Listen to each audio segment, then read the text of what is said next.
हनुमान जी से कहा तो हे हनुमान हमरा से ऐसा कौन ऐसा करके बोले कि प्रभु हमरा के त्याग दे दिए आज तक ले हमरा सुधी ना कैसे कहते और सारा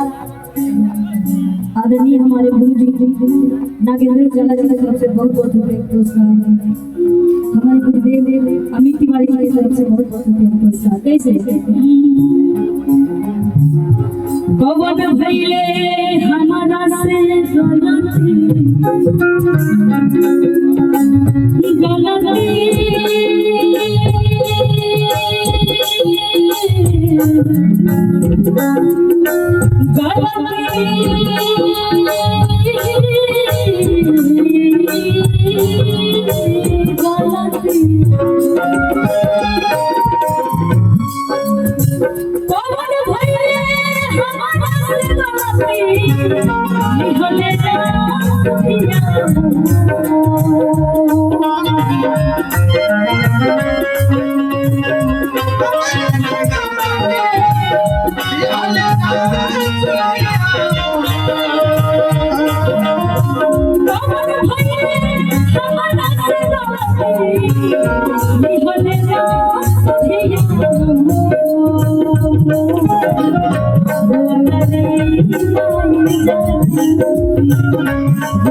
Thank you.